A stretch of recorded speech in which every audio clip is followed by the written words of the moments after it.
Hey, welcome to our weekly podcast. On today's episode, we talk about how things have progressed in school. We play a game of Would You Rather Not, and we talk about the Metaverse with, of course, the IRL segment. And anyways, let's move on to the podcast. Hey guys, welcome to the Thinking is Infinite podcast with Joe. And John. And today I have a bad cold, so if you'll notice that that my voice is cracking, that's why.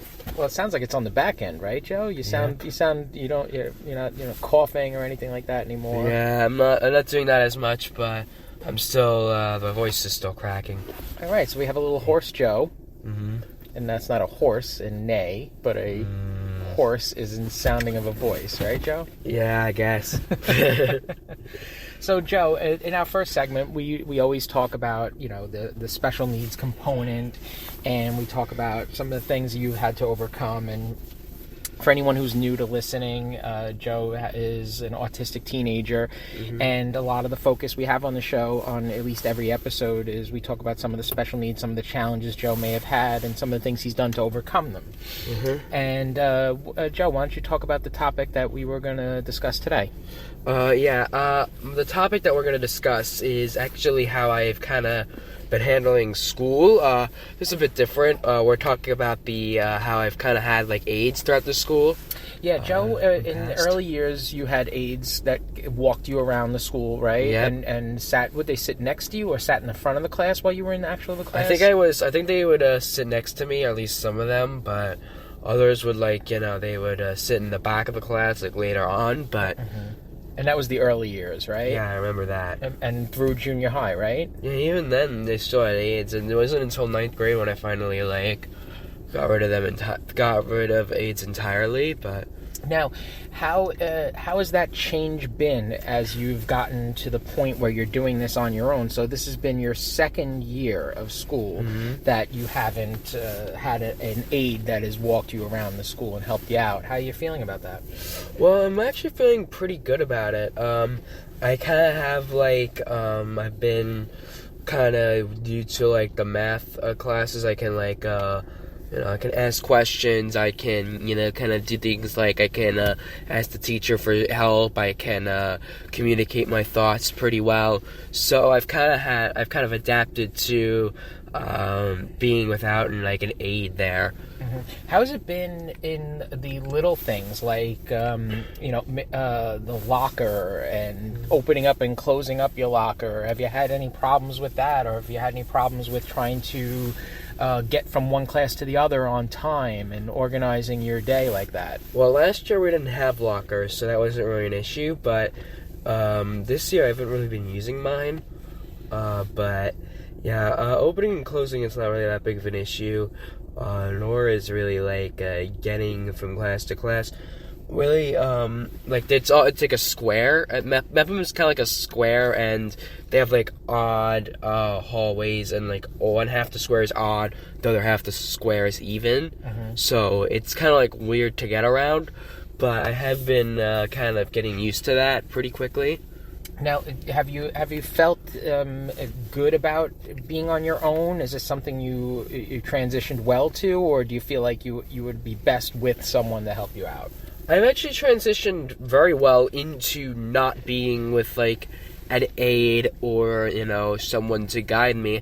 I did definitely need that in elementary school, but then when I transitioned into middle school, it wasn't as needed anymore. And then eventually, in MEPM, we're kind of able to do away with the aides and all that stuff. And the teacher aides coming and saying, hey, you need any help, or do you? Because they actually are very useful for many autistic kids and kids with those kind of things in general, even ADHD and special needs kids. They are very useful, but like I said, for me, I've kind of grown out of them, kind of phased out. Well, you haven't really been needing their assistance. Not anymore. Much. No. But I definitely did back in like the early years. I definitely did. So what now when moving through? How is it? How's it been organizing your day? I know sometimes you struggle with organization. And I notice sometimes also that when you and I text each other, I seem to if I hit you with 2 questions, do you feel like it's a little overwhelming, or do you need like one question at a time, or... Actually, that is something that I've actually noticed a lot too. We usually do that, what happens is I try to respond to one, because usually one comes slightly after the other. So I try to respond to one question, and then you hit me with another one right after. So I'm responding to one of them, and then I forget to respond to the second. It's not so much as, like, overwhelming. It's more like I forget to respond to the second question because they happen so, like, successive of each other. Because usually what you do is you send me one question, like, right after another. Yeah, that's like, either send it either send it both at once, or send one at a time. Yeah, sometimes I'll do that. I'll actually hit him with a question. And then ask another question right after. And then it's on my mind, so I'll throw another question by him, and I'm going, wait a minute, I only got answered one question and not the second question that I'm asking. I usually forget to answer that one. So I just wasn't sure if that was something that you were struggling with in school as well. If a teacher hits you with multiple questions, does that impact you in any way? No, it doesn't really. I can answer like multiple questions. Though I usually do like a sort of like a succession of each other, so I'll answer like one question then the next, but obviously that's kind of true for pretty much everyone, but that's not really a problem now. It's just I forget to answer the second question when you text that to me. Mm-hmm, mm-hmm. So what do you think, is there something you feel like you would possibly need for the last 2 years of school to help you improve and help you continue your journey? Well, I feel like I might need a bit of like guidance through like the college application process and like some like the SATs, because that can get complicated. So I might need more guidance when it comes to that. Mm-hmm. But other than that, no, not really. Like maybe like a tour of the colleges and things like that. You know? Joe's been blessed, and you've been in some AP classes, right? Mm-hmm. And you've been in some high level classes. Do you find them difficult, or are you able to follow with it, or how do you pick up and learn? Because I'm sure they're throwing a lot of stuff at you. Mm-hmm. What do you do when you're not picking it up? Like, you just like, oh, I didn't understand what he just said. Well, AP World, I understand a lot about because I've learned a lot of the material before through my own research. But AP Seminar could be a bit difficult at times because they kind of want you, they kind of like have like different things like how to like formulate a good question.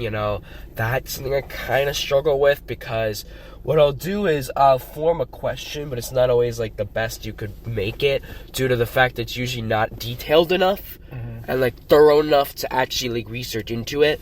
Because like when you're doing like a research paper, you want your question to be detailed, and you want to make sure that you know what you're looking into, like narrowing your lens. That's something I struggle a little bit with.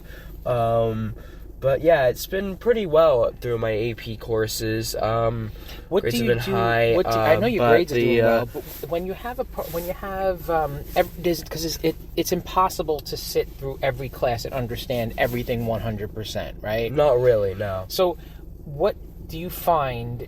Because your grades are phenomenal. The most difficult? No, what do you find is your best practice? Because your grades are so good that when you don't understand something, do you read it multiple times when you're home?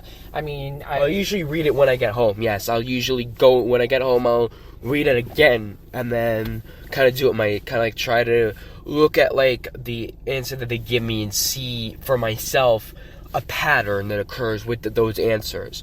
So, for instance, like for that's more for math, but like for math, what I'll do is I'll look at the answer key, like look at multiple answers, and then like see if there's a pattern in how they answer those questions. And most of the time I'm able to pick up on that. So you pick up on the patterns in order to learn a concept, like a math concept. Yes, that's interesting. True. You know what? That's because it's very true, and I'm glad you picked up on that. Were you taught that, or is it something you just picked up on as you started it's something I picked up on as I started to go along. I realized that, you know, everything is kind of like a pattern and like a way to do things. So if you don't know the way to do things, just look at like you just go backwards. Go to what's the answer first, and then see how they got that. And then once you do, you know the way to get it in the future. So you like to work backwards a little bit. Yeah, when I can't work forward, I just work backwards. So there's a term for that. I can't. Oh shoot. You know when you shoot. Oh, here we are on a podcast, and I can't remember the term that I'm trying to think of. When someone deconstructs something to build it back, it's almost like reverse engineering. That's what it is. You almost like it seems like you reverse engineer a math problem. Is that what you basically do? Yeah, kind of. I kind of do that a lot, and like, especially like with my sometimes like I get drowsy too with like the medicine and all that. So I do like deconstruct things when I go home. I kind of like deconstruct it then reconstruct it. So yeah, that is reverse engineering. Mm-hmm. So now when do you do this in like, all right, obviously math there's answer key and then there's a problem. So let's just say you're in a history class and you have to answer questions on, let's just say, World War II, and there's multiple questions. Now, have you picked up on a pattern when you're doing like a reading comprehension? That's a bit more difficult. The thing is, for history, you kind of need to know what happened before it and what happened during the event. So, the thing about history, though, is I actually love it so much that I study through it. But history is a lot harder, especially because, thing is, AP World, they don't give you a lot of time. They literally give you 40 minutes to do a long essay. That's how long they give you on the real AP exam. They give you only 40 minutes to do an essay. Like 5 paragraphs. You have to do that in 40 minutes. You have to think of the response, and you have to write it in that time. Do you find it difficult, and because we spoke in the last, I think it was the last podcast, about your writing and how sometimes it takes you a little longer to write or type than average. Do you find it difficult hitting that time frame? That's actually why I use my extra time during that, because I often can't hit that time frame. Even many kids that I know, they can't hit that time frame either. Like, there are a lot of kids in the AP class where they actually only get a portion of the essay done. They don't even get the whole essay done. Because they can't hit that. So how much extra time do they give you? They give me like 1.5 periods, so like 40 plus 20, so that's like an hour. And you're able to do it with that? Yeah, I'm able to do it with that. Good. So that's a really interesting thing. So Joe, sometimes, and it's so funny that we tied it into the last episode, because the last episode we were talking about how, it was the handwriting, and how sometimes you struggle to write as fast or type as fast as someone who doesn't struggle with that. Yeah. So that has to be very difficult. I'm glad that they're giving you that extra time. And I think something like that is something that is going to be needed for a lot of different kids. A lot of kids that may be on the spectrum or have a special need to have a little bit of extra time. I don't think that's a bad thing at all. I think it should be very easy for a school to do, right? Yeah, it's not really that hard. They set up like for a test, they set up like an extra room for like the big tests, like the Regents, the AP, those kind of tests. They set up like an extra room for that. So like just for 1.5, just for 2. There are other like extra times besides 1.5. You can also get like double the time if you really need that. I don't need that, but I do know that many kids probably do need that. So if you need like double the time, you can also go to that. Mm-hmm. So now a lot of times now you're in 10th grade, you're approaching 11th grade, and there's going to be a point where you're going to find your best strengths in life, and you're going to end up in a career that utilizes your strengths. Sure. Have you seen anything yet that you're like, yeah, I want to do this. I want to, like, you're very good at like reverse engineering a math problem. Do you want to work in a lab and maybe reverse engineer a virus or work for NASA and figure out a way to get us to Mars? What have you found an interest that you're like, yeah, I really want to do that? Not yet. I've been looking at a bunch of different things that I do want to do, but none have really like stood out above the others as like, this interests me way more than this does. It's more of a like even playing field when it comes to like my interests and what I'm kind of looking into, but it is something that I have been looking into. Especially they have like a tool for that, for looking into careers. For my school actually does. It's called like Naviance or something like that, where you like look into careers and different things. Some schools have it, some schools don't. My school does, so I'm looking into that. You know what I'm asking is that it's funny. I didn't have that really good career counseling. I was more athletic when I was in high school, and I really wanted to be a Major League Baseball player. One of the things I had a problem with is I always got hurt, right, Joe? So I broke my wrist, I broke my thumb, I tore my hip, I tore my knee. And you know what's funny? I ended up in a career where I assess injuries and I have to read medical reports and see how much it's going to cost to get them better. Injuries. So, obviously they're accident injuries, but it's funny how sometimes the little things you do in 10th grade, 11th grade, 12th grade, the things you experience are building blocks to what your career may be. So that's why I was asking you that, because I ended up, it's actually because of all my injuries, I understood, you know what it was? Every time I got hurt, I understood what was wrong with my knee. I read up on what's wrong with the ligament and how to get it better. So I remembered how long it took me to get better, and I remembered the doctor visits, and I remember the x-rays and the MRIs and everything that I had to experience. And I'm seeing that, I'm starting to see in you that mentality that you have may propel you into the career you will end up having. Maybe, yeah, that's true. You kind of like go, the seeds kind of get planted unexpectedly and at an unexpected time. Like, you look back on it, you know when the seeds were planted, but when you first experience it, you don't know when they are. Right. You just decide to do something, and then you start to realize later on when you first, kind of decided to go on that road, and when that road first started, you only realize that once you look back. You don't realize it when you actually enter. So here's what we have. We have this podcast, right? This is episode 8, right? And what we're going to do when you're about 10 years from now, when you're entrenched in a career, and we're going to look back at episode 8, and we're going to see how the things you said in this episode, whether it came true or whether you became... Because when you're reverse engineering a rocket ship to get us to Mars, or working on some newest cure for the latest ailment, then we're going to look back and go, oh yeah, Joe was reverse engineering his math problems back in the day. Maybe. Who knows? Only the future will tell. Right, buddy? Okay. All right. Well, that concludes this segment of Joe and I talking about some of the special needs portion, and we'll go on to the second one.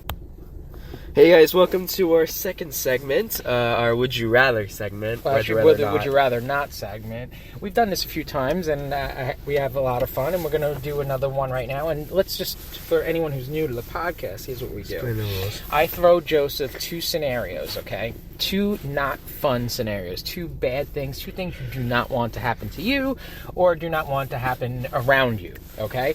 Now, Joe has to pick what the people that have been surveyed think is worst, right? So it may not be what Joe thinks is worst, but what everyone else may think is worst. So Joe not only has to assess what these 2 horrible things, or bad things, they're not always horrible, and he has to go, okay, I think people would think this was worse.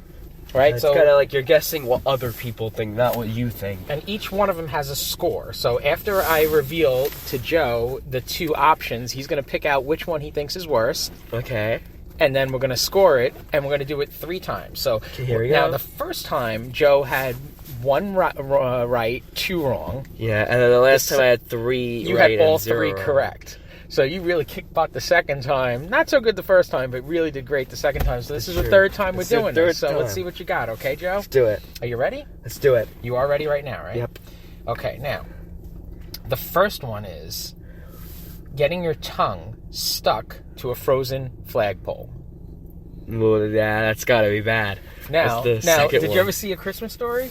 Christmas Story? The movie A Christmas Story. Actually, no, I've never seen that movie. All right, well, it's a classic Christmas movie, okay? And the little kid, in the middle of the winter, gets dared to stick his tongue to a flagpole. Oh. And it gets stuck. Oh. Because it's cold. And when you put your wet tongue on a old surface, it gets stuck. It'll stick to it. So it was a very funny scene. So Joe doesn't know it, but they had to actually pull his tongue Yeah. off, and his tongue was all like, cut up and whatever. So, nasty situation, right? Yeah. Okay. Or the second one is unclogging your toilet with your bare hands. So now, sticking your hand in a clogged toilet, which obviously toilets don't get clogged unless there's something nasty in there, right, bud?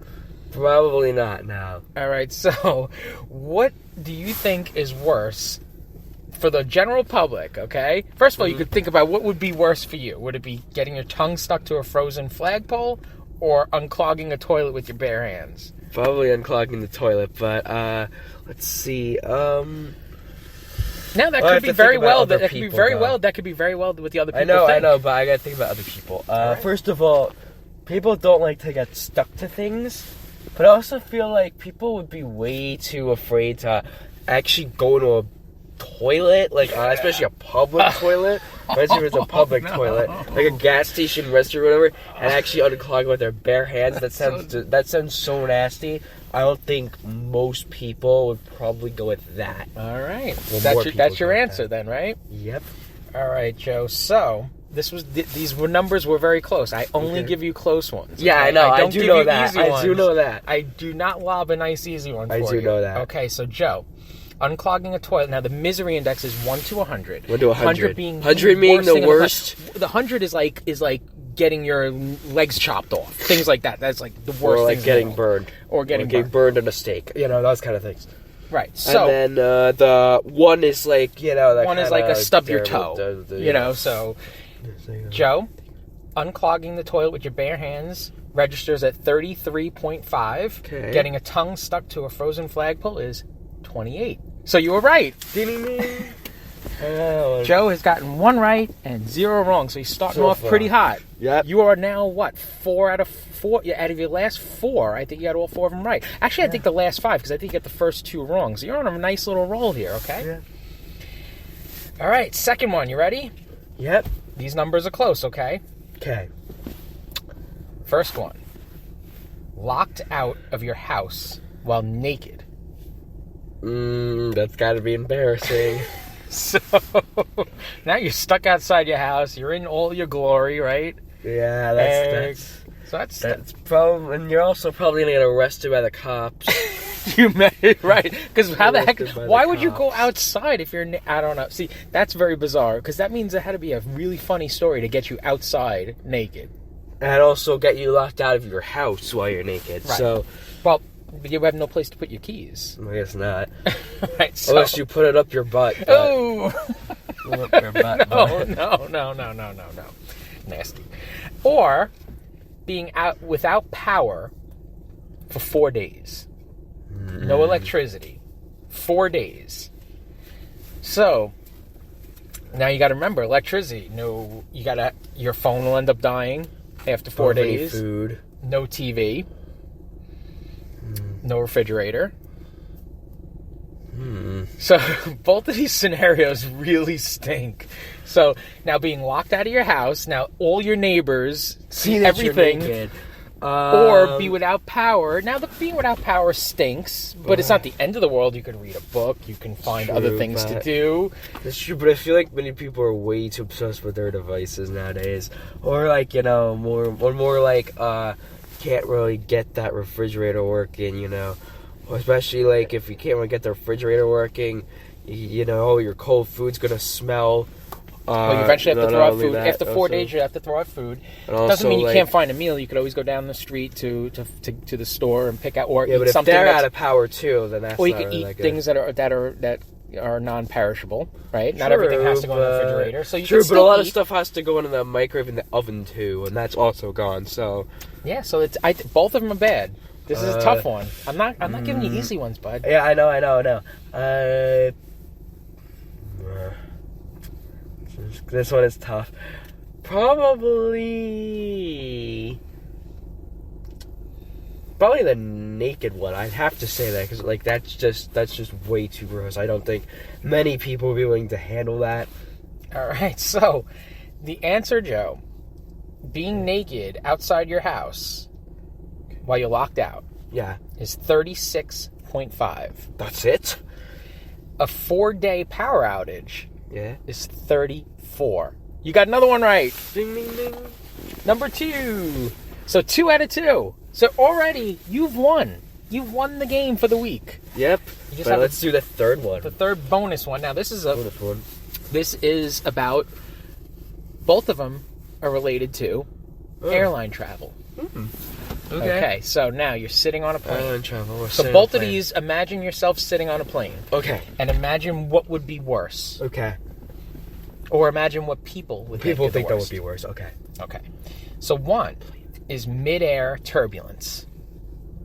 Have you ever experienced mid-air turbulence when you're bouncing up and down on a plane? No, but that does sound annoying. Now, that's it, mid-air turbulence. Now, mid-air turbulence could be very nerve-wracking. Or it could be pretty light if it's light turbulence, but it could also be very heavy, bouncing up and down, going and some around, people get motion sickness when they true. do that, right? Yeah. Or a 6-hour flight seated behind a crying baby. Oh, that's insufferable. That has to be annoying. Like, I'm sorry, it's not like I hate babies or anything, but it's more of a it's very especially if the baby's constantly crying. It's much more annoying than if the baby was crying once in a while. I can handle that. And also, probably go coochie coochie coo on the baby because it's you try to help cute, a little bit, right? But I mean, if the baby just keeps crying, it's annoying, but it's still cute, though. You know what I mean? The baby's still cute. I feel like mid-air turbulence is probably worse, though, because at least you could look at the cuteness of the baby. Kind of oh, at it, All right, so mid-air turbulence you think is worse than 6 hours of a crying baby? Yeah, pretty much. I mean, you could at least look at how cute the baby is. You can't really do that with mid-air turbulence. So, Joe, now both of these were kind of low. They weren't very high numbers, because it is more of an annoyance and stuff than like that, than something death. A death-threatening situation. But now, before I tell you the answer... a really embarrassing situation. Before I tell you the answer, I'll tell you a story, okay? Okay. I was sitting next to this little baby who was adorable, on a plane within the past year. He's cute. He's a cute kid, right? Yeah, he probably is. And he's playing, and he's this little kid, and he was looking at me, smiling. So the flight was going fine until he pooped his diaper. Oh. With an hour left on the flight. And did his mother change him? I don't think, not really on the flight. You can't really do that. She could have. She could have brought him into the. I mean, I would have been difficult in the bathroom. I understand that. Yeah, but also airline bathrooms. No, but airline bathrooms are bleh. Of course, airline bathrooms have all the germs and all the weird stuff. They'll probably make a baby sick going in one of those things. I understand that, but I sat next to this kid, and even in my mask, it was awful for the last hour of that flight. And the kid was cute, so I can't be mad at the kid. And I was just like, come on, could you change him? But it's also the kid's also crying because, he needs his... He wasn't crying. He sat with a poopy in his pants and he was just hanging out. Wait, what? The kid didn't cry at all? No, he was a toddler. He was probably around, I don't know, what's that pre-age before they start going on the potty? Maybe 2, maybe 1.5, 2 years old. Oh, got it. So anyway, I digress, but it was nasty. But anyway, all right, so you're thinking mid-air turbulence is a little worse than a crying baby for 6 hours. That's what I'd think. All right. So the answer is the 6-hour flight seated behind a crying baby is 19. Okay. Mid-air turbulence is 8. Oh. So more people would think it would be worse because maybe I think it is, Joe. Yeah. I think it's the 6 hours that made it go over the top. True. Because 6 hours now, a crying baby for 20 minutes, an hour is fine. 6 hours of a crying baby. Yeah, I think that's a little more difficult. But you could also just put in headphones. I agree with you. Throw throw the headphones on or something like that. Or put in earplugs or whatever. Right. I mean, the only thing that's hurting is your ears. Your eyes aren't hurting because the kid's cute, but the baby's cute, but it's crying is hurting your ears. So just put in headphones or whatever, and you. Plus, I feel like just kind of like how babies are they're kind of innocent. They're just kind of sweet, They don't really hurt you. It's just. So Joe, after the 3, would you rather nots? the 3 episodes that we've done this, you've gotten, I think, 6 right and 3 wrong. So you got a pretty good record. And today, 2 and 1. So that concludes our Would You Rather Not segment. Hey guys, and welcome to our next segment of our podcast, which is actually going to be about a little bit.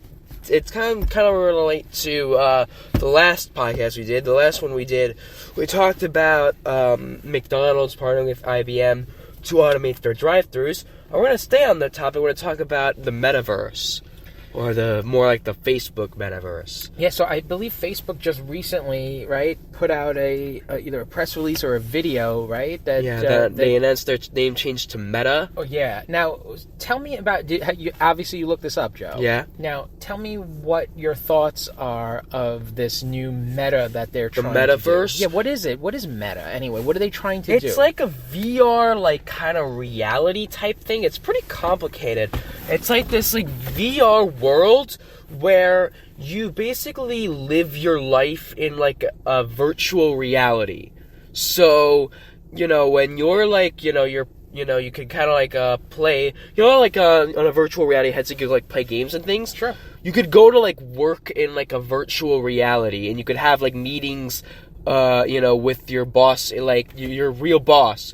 You could have meetings in the Metaverse and, like, sit at, like, a fictional table together in, like, this virtual reality that's pretty similar to our reality. So it's pretty weird.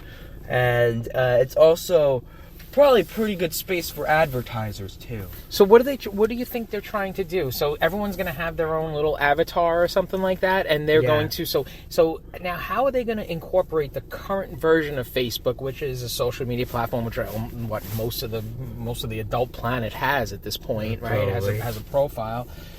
So what are they going to do? Is like when you're in a chat room, everyone's just going to go, instead of typing on a keyboard, they're going to have like a virtual meeting, like in this like virtual reality space. You'll have like a, like kind of like it will look like your office. It'll feel like your office, but it's not your office. So you can, what if it's like, okay, and you could put in any space you want, I think. So you and your Facebook friends can actually meet in a virtual Hawaii or something like that? Maybe, I don't know. I think that's probably how it's going to work. Interesting. Because I actually did hear that they're like, they're working on, we want to like enhance the human connection. I don't really know how that's gonna work, but they're working on like, you'll be able to like talk with your friends in like a virtual world where you can kind of meet together and like talk to each other there instead of like the real world. So we're gonna, which is kind of odd. Yeah, I think we should have 2 different perspectives right now. We'll have the adult perspective and the teenager perspective when it comes to something like this. Now, in my respects, I am not a fan of this. I do see why Facebook is doing this, and I believe Facebook is doing this because most of the youth right now are in... the Oculus headphones, the Oculus headset is something that Facebook owns.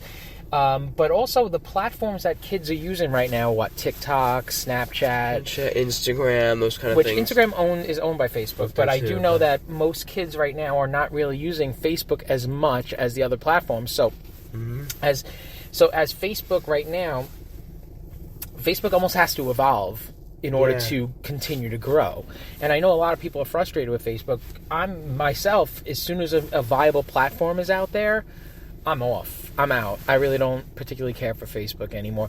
I know right now we have a Facebook page. It's hard. It's a little bit hypocritical because we have a Facebook page putting our podcasts on it right now. But I'll continue to use it. There's family on there that enjoys seeing things, and social media has a good component to it, I would say, but I don't like what it's becoming and what it's become, especially over the past year or so. I don't like how they're trying to control people's emotions. Have you read about those things that they've been doing? I actually kind of have. I've read like how they're putting like posts that posts that you'll like in your face so that they can kind of make you happy so they can sell more products to you, or whatever, like they're like trying to, tailor different posts to your emotions so that you're like, you're kind of like calm and like happy, and they could sell products to you. Yeah, I feel like that's creepy. Like in my regard, that's just weird. That's freaky. I don't like that's that creepy. either. I don't like that either. When I heard that they actually can, if someone's upset, they'll make you more upset. If they're happy, they can make you happier. I don't like how they can control people's emotions, and I'm not a fan of that at all. I'm not a fan of their censorship of certain things. Obviously, when it's things that are disgusting or violent, I don't want that on there either. But when it comes to censorship based on a political view, I am dead set against it. I think that is one of the most wrong things. I think the stupidest thing, the most ridiculous thing on Facebook right now is the fact-checking garbage. I'll tell you a story, Joe. Okay. I saw a post that I knew was factually incorrect, but it didn't meet what Facebook was shutting down. Facebook was fact-checking all news from one side and not from the other. And I knew it, and I was like, okay. But before I even... at the time, you can actually report it and fact-check it. Yeah. And I never did it before, and I like the person. I'm a fan of the person that posted it. I have nothing against them, but it was wrong. And I didn't argue with them, but I first did my research, realized that it was not true, and I reported it, and I thought it would get fact-checked, but it didn't. And why didn't it? Because it didn't meet what Facebook wanted out there. And that's my biggest problem with the social media platforms these days is they decide what they want, what is factual, quote unquote, or not factual. And when it comes to this new metaverse, are they going to be trying to alter our perspective in this new platform, do you think? Maybe. Think about it. It's a virtual world that's just like the real world. So they can maybe put you with people whom maybe they think will be, like, they'll recommend people who share maybe the same interests as you. Perhaps they'll try to, get you to think a certain way. But I do know that this is probably going to be very good for advertisers. Oh, yeah, absolutely. Because advertisers can now advertise directly to you. They can make you go to a place in a virtual world that makes you more likely to purchase things in the real world. Yes, you could be sitting in a, let's just say you and your friends are sitting in like the living room or whatever, a virtual living room. A virtual Thanksgiving, let's just say, right? Okay. And you're sitting in this virtual Thanksgiving, and there's your virtual turkey and your virtual mashed potatoes. Now, Joe, would you eat virtual green beans? Probably not. You wouldn't even eat virtual ones? No, those are just gross. Pretend green beans? Well, if they were real in the real world, no. All right, but if they were in a metaverse, would you eat them? You wouldn't even eat them. Maybe. You wouldn't even eat them. If you had fake ones, you wouldn't even put your fake hand over them and put them in your fake mouth? That probably could work, but... But I wouldn't eat them. Well, Joe, we talked about a previous segment, Joe's eating therapies over the years. So I guess even in his virtual world, so you'll get a virtual feeding therapist, so you can eat your virtual green beans at the virtual Thanksgiving table. Now, back to what we were talking about. So what you're saying is maybe you'll be at this virtual Thanksgiving meal, and there'll be a Coca-Cola ad going across, a Coca-Cola banner, or they'll have like an ad like pop up, and then you'll be able to either like sorry for that, you'll be able to like visit like their, probably like link to like their site, or even like visit like a virtual store, so that you're more likely to buy things from them or buy things from there. That's interesting. They may even set up a virtual store. Maybe, like, if there's this whole like idea of the metaverse is to like, have like these like virtual meetings and things. Did you ever put on one of those virtual headsets? No, I have not. I have. And you are put into this amazing, like, it's so freaky that you could be put inside like an elevator and go and shot up to the top floor and then walking this one little plank. And you really feel like you could fall. It messes with your brain. So I'm not a fan, although I think it was super cool to put on a virtual headset. I am not so sure I want my world to become virtual. Now, how do you feel? Have you heard from friends or people your age, and what's the buzz on that? Do they want something like this? Yeah, I haven't really heard about it from my friends, but I have kind of looked into it by myself. So what do you think? Do you want something like this? Like, if you had this virtual headset you could put on and see friends in a virtual world, would you want to do it? I feel like it's iffy. Like, it sounds like a cool idea, to be like in a whole other world, like another virtual space. But I feel like it also might detach people from reality too. I think because you're so much in this virtual world, it might detach people from the real world. Well, I think a lot of it is, I think we've lost something as a society, especially during the lockdown, when people couldn't see each other face to face, and the best you can do is, at a certain point, was just FaceTiming and stuff. And I think we lost something as a society, and we lost that human interaction that I personally, from my standpoint, I'm not a fan of. I kind of like the being with someone and not have to call them or FaceTime them, or now in this new world, we're putting on a virtual headset and seeing some virtual version of them. I would not even see you anymore, Joe. Let's just say we lived in this metaverse. I would see the person you created to look like Joe. Yeah, that's true. So what would you even look like at that point? You would look like whatever you want to look like. Yeah. Go look like a supermodel, like you don't know. So it'll be supermodel Avatar Joe. Yeah. You're pretty handsome already, Joe, so don't worry about that. Well, all right. Well, I think that concludes our discussion on the metaverse. So we'll see. We'll see if this becomes something in the future. And then episode 8 could be a very important episode, right? Looking back. Maybe. Remember episode 8, everybody. So 10 years from now, we'll go back to this and see what we knew about the metaverse and what it becomes. Okay, let's do that. Bye. Well, not really, because we're doing our IRL segment. Hey guys, and welcome to our IRL segment where we're driving in our Jeep Cherokee Studios. Yeah. And the Jeep Cherokee Studios is going to have to be fixed soon because it seems to be shutting off unnecessarily. And there may be a little bit of a problem with my car. So we're going to get it checked out so the Jeep Cherokee Studios can move on and be in future IRL segments. And hopefully it won't be too expensive to repair.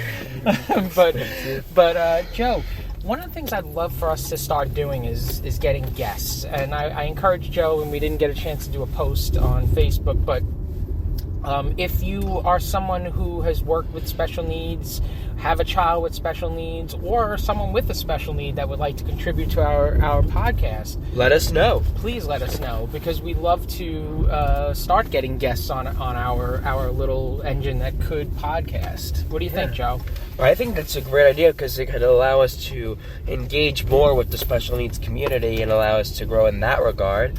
It could also allow other kids to get other perspectives, because there are other types of special needs and even other types of autism that are different from mine. So they could allow other kids who are experiencing a different type to grow from that, So if you're not a part of the Thinking is Infinite Facebook page, search us out. Go on there, like the page, and comment, and let us know if you are or would like to be a part of a future episode, because we love to expand out, and we love to share, and we love to talk to you and see how much you can contribute in our podcast, right, Joe? Yeah, we would. We would actually love to see that. So something that we would want to see going forward, or want to do going forward. And also, if you are enjoying this podcast, just give us a rating on Apple Podcasts. It certainly does help us out, and we'd love to see write up a review. It only takes a moment just to type up something of what you think of the show. It would certainly help us out, right, Joe?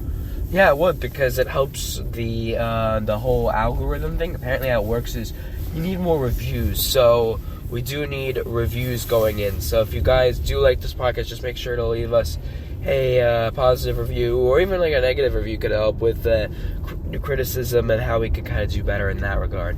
Yeah, we don't really want negative ones though, right? If you didn't like it, you could text me and tell me how much you hated it. Or put it on the Facebook page. We're okay with that. Just be nice to us on the reviews. And what did I say? If you don't have anything nice to say, don't say it at all. True. Maybe that's okay. I mean, constructive criticism though can work. Constructive criticism, yes, and trying to improve the podcast, absolutely. We love that. We don't want really anyone being mean, right, Joe? True. Yeah. And Joe, and hopefully on our next podcast, Joe's voice will be all back. You sound a lot better than you did the other day, so just keep it up. And I guess that concludes our, 8th episode, Joe? 8th episode, yep. Thank you so much for giving us a listen. And we'll see you next time. We'll see you at the next one, right? Yep. And that concludes our podcast for this week. Make sure to give us a follow just so that you'll be notified of all the latest podcasts. Anyway, see you next Saturday. Bye.